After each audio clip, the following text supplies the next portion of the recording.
Yo, what's going on, everyone? I know we haven't streamed a bit.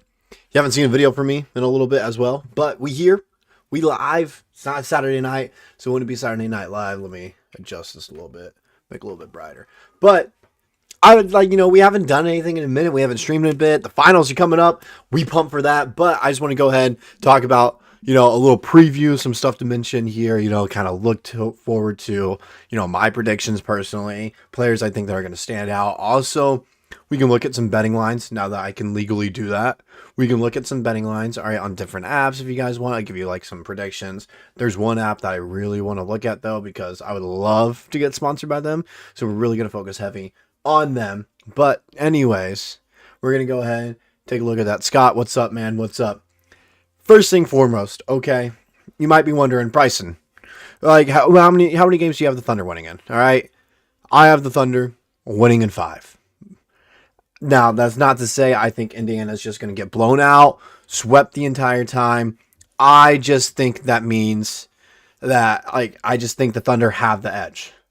All right, I think there will be a total of 1 blowout in the series, and I think it's going to be that game 1. I think game 1 will be a blowout. It's weird. I have a weird feeling the Thunder are going to win by 25-30. People are going to blow out of proportion. Oh my goodness, they're going to sweep. They'll win game 2, then they'll lose game 3. Okay, that's what I see happening. Okay, Thunder going up to, being up 2-1. Same thing as the Timberwolves, where it's oh my goodness, look at the Thunder collapse here. They lose game 3. All the Pacers have to do is win game 4, and then they're back in the series. It's going to be the same thing as the Timberwolves there. Okay, but Thunder in 5, and the main reason for that is the defense. When you look at this Thunder defense, and I don't want to do it a defensive rating compared to the Pacers offensive rating. Okay, I don't want to do that whatsoever. I want to look at it as you look at the matchups. I saw an interesting stat the other day. I think it was this morning actually, and all the possessions Tyrese Halliburton played this year, and it was over 100 against the Thunder, guarded by Dort. He only had 8 points. Okay, that's kind of absurd. Against the Thunder total, he averaged 11 points and 4 turnovers. So clearly the Thunder know how to guard Halliburton. I think some of that is thanks to the stellar guard play, the athleticism that we have from the guard position. When you look at Alex Caruso, Cason Wallace, Dort, Jalen Williams, all these guys, super athletic defenders. It just makes it where Tyrese Halliburton, he can't do well against those kinds of guys. And I see everyone. Pacers fans are saying we just had to go up against Anunoby and Bridges. We're fine against a Cason Wallace, Dort, main defenders here. They're not the same. Dort is a first team all defensive member. Bridges and Anunoby are not. Okay, Cason Wallace is one of those guys who got votes as well as a bench player. Know who didn't? Anunoby and Bridges. Just saying, I think, because of that, how athletic the guards are, how much of a pest they're going to be for Halliburton, they're going to force a ton of turnovers, and I think that's why the Thunder win in 5. Plain and simple. They're going to force so many turnovers and force Halliburton to take bad shots. Where Halliburton, he can hit the 3, all right? He can, 100%. He's a great shooter. He is mainly a pass-first playmaking guard when I look at him, and there's nothing wrong with that. He's the best in the league when it comes to that. I think the Thunder are going to thrive with that kind of play, though. It's not like the Pacers can run the Thunder up and down off the court, as the Thunder love to do that as well. They're super in shape. They're conditioned. They love to go fast when you look at transition offense. I just think this is a matchup nightmare for the Pacers when you look at it on paper. Dort guarding Tyrese Halliburton, and I don't know who you put on Pascal. Probably Jalen Williams would be my guess. Then after that, dude, and then it just goes crazy, all right? That's my basic things I'm looking at here. It's just the defense. The defense is going to go crazy. Let me read the chat a little bit here. If we win both games in our home court, then we win in 5 for sure. And I think we win both. I think we win, both game 1 and 2. I don't see any way that the Thunder lose game 1 or 2. I don't. Personally, I don't. Kind of like Thunder versus Heat in the Finals 2012. It was 5, but a close series. Yeah, you didn't really think there was any blowouts when you look at it. It's going to be close, all right? I don't think the Pacers are going to be this team where they're blown out every game. I think game 1 will be a blowout. Then after that, you're going to see it, team only win by 4 or 5 possessions throughout the rest of the series. We also won both games against Indy without Chet. Yes, that's a big thing. We didn't have Chet in either game against Indiana. We didn't. We haven't seen a fully healthy OKC squad against the Pacers, and that's the crazy thing is the fact that we still beat them both games and shut down Halliburton like that. Make Halliburton one-dimensional. I agree with that. Like I said, he's got to make him one-dimensional, okay? And it's kind of like the same thing with Jokic. With Jokic, you had to either take away his scoring or playmaking ability. If you take away one of those, you're going to win a game against them. You're going to win the game, okay? The same thing with the Pacers. If you can take away one of Halliburton's shooting or playmaking, you're going to beat them 100%, all right? If you can take, especially his playmaking, if you can focus and take away his playmaking, the Pacers are not beating the Thunder in 7 games. That's simple. All right? Take down that playmaking ability from Halliburton, and you got it, 100%. Didn't know you were doing a live stream today. What's up? I didn't know I was doing one either, man. I did not know I was hopping in for a live stream either. Thunder big favorites makes me worried. I'm not worried. I'm not. I think with the favoritism and everything going into it, I would not be too worried about it whatsoever. I think they earn the right to be favorites by minus 700. Go ahead, live with that. Go ahead and take that if you want. You're not going to get any value on it if you're going to bet on Thunder to win it at minus 700. I'll go ahead and tell you as a Thunder fan, if you were looking at value-wise, put some money on the Pacers to win, hedge your bet, okay? Place down 5 to 10 on OKC to win, then you can place down another 5 to 10 on the Pacers winning, and that can cover your bets. Just hedge them, is what I'm saying here. Hedge your bets. One of the Pacers games, we didn't have Caruso either. Exactly. We were injured against Pacers. I think Pacers were a little bit injured as well against us, but still, the fact we're winning without some of our key players here in the playoffs is saying a lot.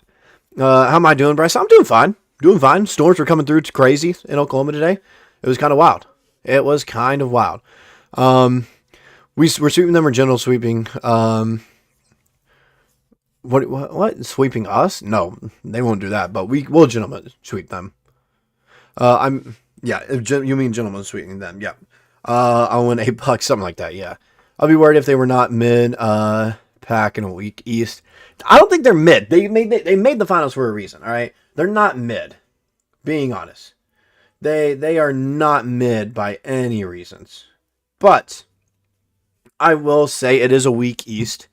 Do they beat the Celtics if the Celtics are fully healthy and, they can come back against the Knicks, which I think they could have? There's no telling. We don't live in a what-if world, so we don't know about that whatsoever. I did think the Knicks had a chance in that series, but hey, and it's whatever. But I just don't want to say, they're mid, it's a weak East, whatever like that, because they made the finals for a reason, all right? The Pacers are a damn good team. They are. There's no getting around it. They are a damn good team. Is that my new setup? This is not full-time. I have a job interview tomorrow. See if I go full-time. A job in Dallas. I know, we would not want to be in Dallas, but I would gladly take it for some health insurance and all that. So we'll see. So don't I wouldn't say get too comfortable with this. Hopefully, if the interview goes well, I have a job in Dallas and I have a new setup in a month.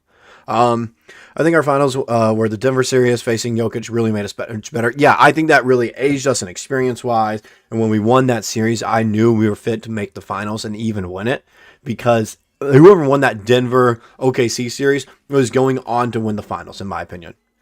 Who do I think will make it out of the East next year?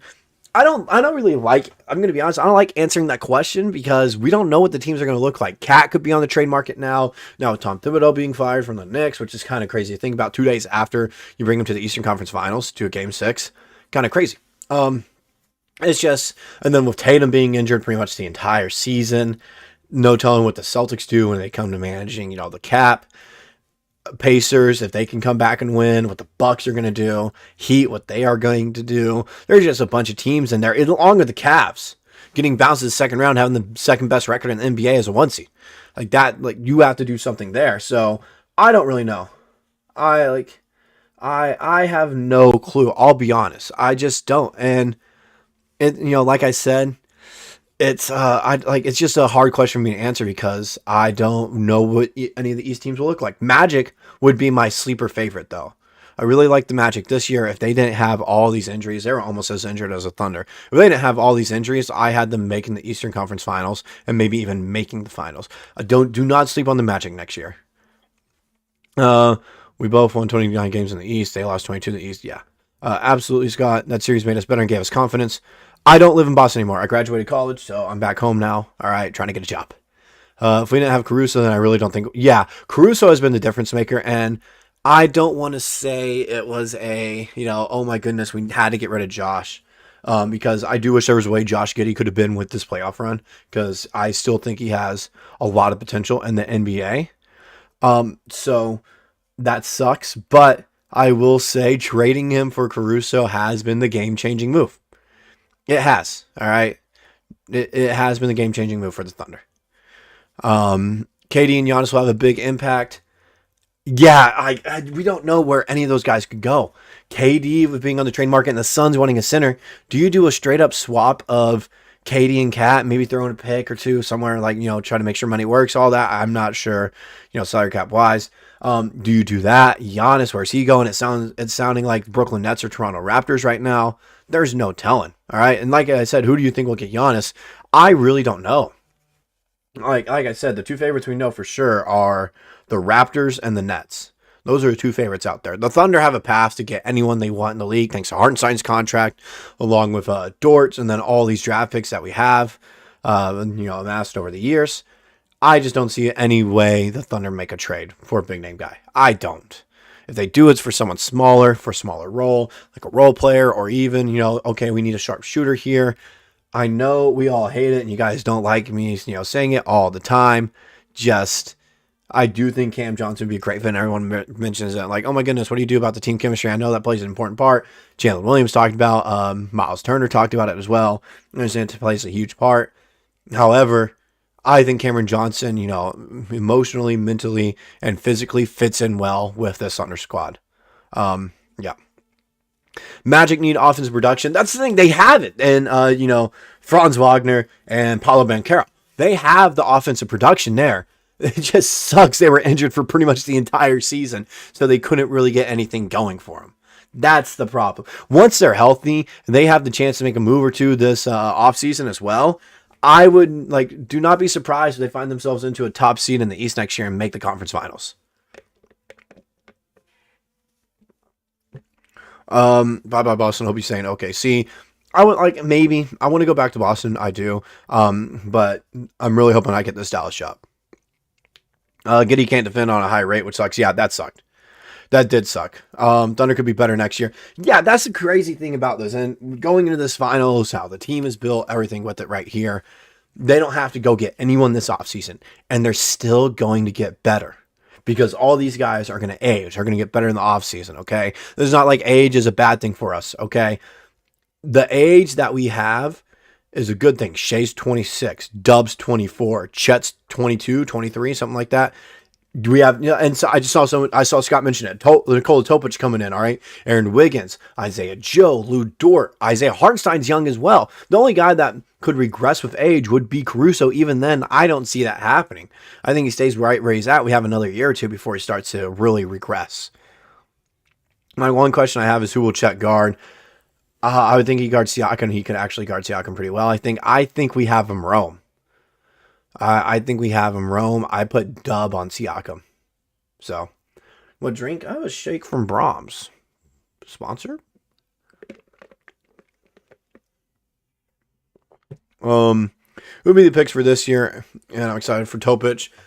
I've actually talked about it before, and I wrote about it. At number 15, I really want Noah Osingwe if he's there. I don't know if he's going to be there, but if he is there, you take him. And I still think you trade up to get him. I think he is one of the most slept on players in this draft. He is a mid first round pick right now. He really, in 5 years, we will look back at this draft and people will ask themselves, how did Noah Osingwe not go top 5, even top 3? I think that kid has insane potential. He's 19 years old. He was averaging almost 20 points a game in Germany's league. He's absolutely crazy. The only downside he has to him is the free throw percentage, and I think they said his defense a little bit. Not even really his defense, his fouling problem, all right? He liked to foul a good amount. So I think that's my thing. That's what I see there. And it's like, man, Noah Osingwe, those are his only 2 fouls. Flaws, he fouls a decent amount. His free throw numbers are down. I'm taking a shot at him at 15, 100%. 100%, okay? What up, BA? What up, man? What up? Flying down from Washington for the parade if we win. I'll see you at the parade then. I would say 74. I think we'd get 70 for sure. I think we'll stay right around where we're at because you got to think everyone else is going to get better as well. Draft centers or forwards. Forwards, yes. Centers, not so much. I would like to take a flyer and a shot at Rocco Zikarsky at pick number 44. He's going to be a second-round pick. He's not a first-round pick by any means. He'd be a two-way guy then. You can, try to, develop in the G League. He's 19 years old as well. He's almost 7'5", 265 pounds. That's a big body, more for your traditional center. But if you're losing Hartenstein in the future here, you want to try to develop a Zikarsky to take his spot because he is huge. He'd be great coming off the bench if he can develop. All right. So I'd put Caruso on Hallie. Nope. You're putting Dort on Hallie. You're hounding him the entire game. Do you think Oos will get traded this year? I don't know. I honestly don't know. I don't know anything about trades happening this year because that's not like a whole, a thing that I'm focused on. I'm going to make videos on it because it's great content. It's stuff that I got to stay in the loop because I'm going to report anything related to the Thunder that they're involved with trade rumors or anything like that. So, I really don't know. I could see it happening. I could see Kenrich Williams being traded and Dylan Jones, even though he was just drafted, he's a rookie still. I could see him being traded. It's just kind of crazy. All right. He's going to get fouled up in the first. It's not even like he's averaging a lot of fouls. He's averaging like 3 a game. It's not even like a lot. Trade Oos and picks to go up. There's very few players I would trade up for, and you got to be realistic about it. You're not trading up to a top 5 pick, in my opinion. I don't think that's happening this year's draft. I don't think there's any way unless you're giving up a superstar in return to get like the number 1, 2, or 3 overall pick. I don't see that happening. So what else was I saying about that?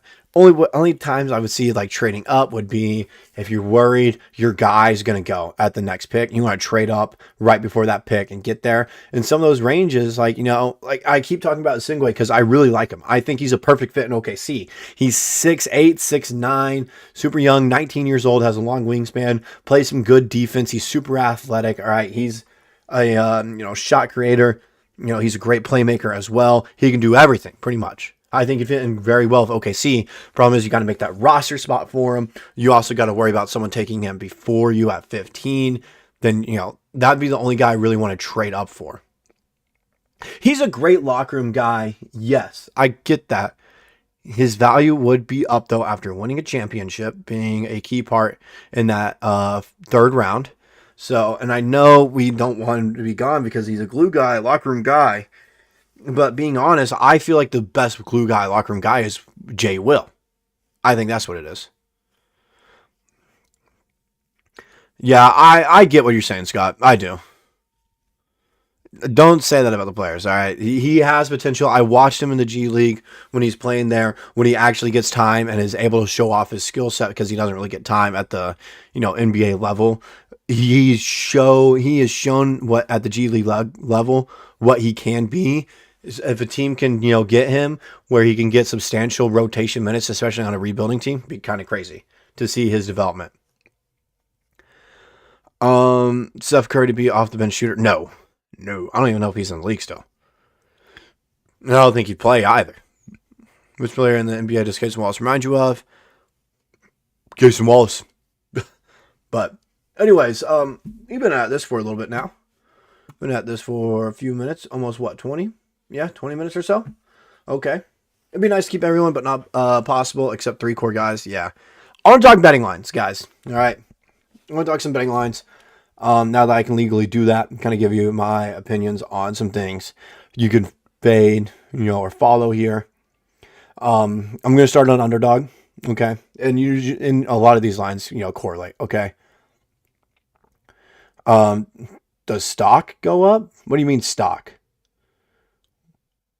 What do you mean stock by that? But anyways, let's look at some lines. I am taking the under on Halliburton assist. It's 9.5 right now. Okay. I think you're going to have Lou Dort or Jalen Williams on him to start the game and guard him majority of the time. Lou Dort, like I said, I saw a stat the other day that said, Halliburton in like 112 possessions or something like that, he's averaging on assists. Can Uz play high-level defense? He's shown flashes. All right.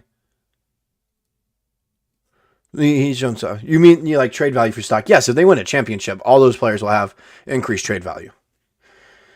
I just don't know who's going to be on Siakam. Is it going to be Dub? Is it going to be, someone else like a Chet? I don't know. I really don't know. I think, it's hard. But I would take under on assists for Halliburton. Okay. Being honest about that. I would take the over on J-Dub points. I have a feeling he's going to drop like 26, 27 first game. All right. Right now it's at 22.5. And then I'm taking the over on steals for Caruso. It's set at 1.5. I'm taking the over there. I'm taking the over. And that's really the only thing I'm super confident in. Maybe over 1.5 threes for Shai, but that's it. Those are the four things I would, hit is under Halliburton assist, over 22.5 points for Dub, over 1.5 steals for Caruso, and then over 1.5 threes for Shai. Those are the main things I would hit. I'm using underdog.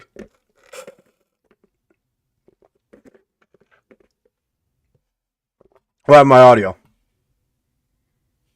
My audio seems fine. Says so in OBS.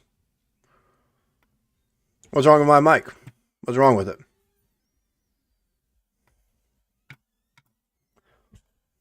What's wrong with the mic, guys? What's wrong? You gotta tell me, because I don't know. It doesn't say anything's wrong with my mic on OBS. But it might just be my voice that you're hearing. That might be it.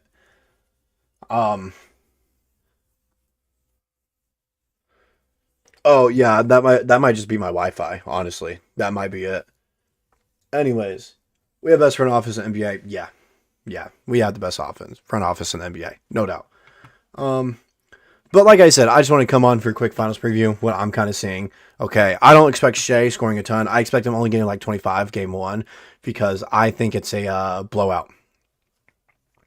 I think it's going to be a blowout. I think it's the same thing that happened to Mavs last year, happened to Pacers. I could see that. I can honestly see that.